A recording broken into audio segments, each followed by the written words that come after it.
Господин Джафери, ова е ваша прва и воопшто прва посета во странство од доаѓањето на функцијата.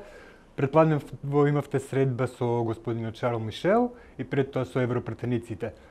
А потоа имате средба и со госпоѓата фон дер Лајен. Па кои се пораките кои што досега беа упатени од европска страна во однос на нашите европерспективи?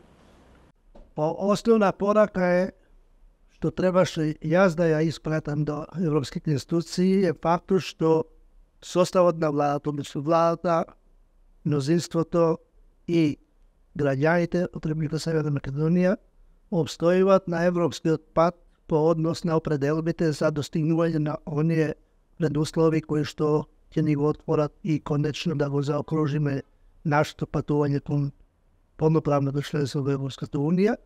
И во тој контекст посетата е зацртана да биде првично во Европската унија, за да се покаже и да се практично пренесе определбата и заложбата да ги исполниме сите тие предуслови за да можеме да продолжиме кон европскиот пат.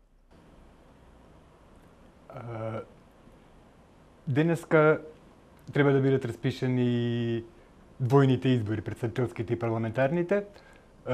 Какви се вашите очекувања од изборите? Добро, во рамки на надлежности на председател на собранието, денеска е денот да минимум од 70 дена до 24 април и во тој контекст е законска уставна обврска да се распишат денеска изборите.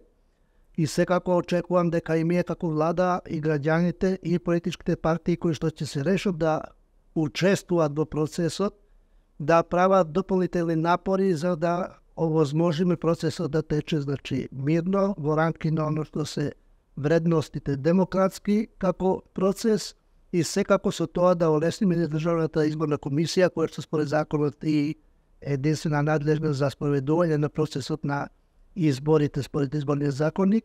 Сите сме ние должни да придонесеме со своето однесување пред се кон обврските што ги имаме и како институции и како граѓани да учествуваме во тој процес, да обезбедиме мирни, фер, прифатливи избори од кои што ќе треба со пон легитимитет и легалитет да произлезат новите институции, како собрание и на влада која што ќе биде избрана.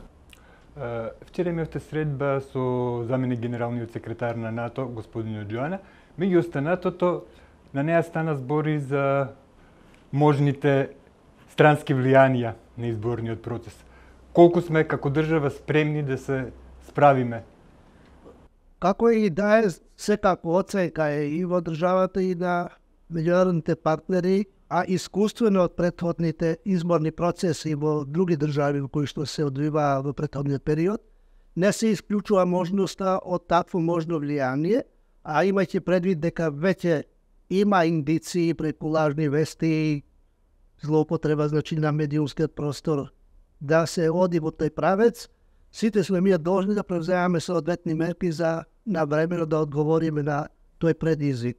Секако, имајќи предвид дека сме веќе полноправна членка на НАТО, имаме можност да искористиме и да го имаме на располагање инфраструктурата соодветна на НАТО институциите за да можеме да се справиме и да одговориме на овој предизвик. Така да подготвеноста и на тие институции од тој аспект е изразена и затоа има потреба од координација на сите понатамошни активности во подготовката за спроведување на изборите да ги користиме соодветно и да можеме соодветно да одговориме на тие прашања, за да можеме да го обезбедиме оно што ни е примарна цел, да обезбедиме мирен тек на изборите.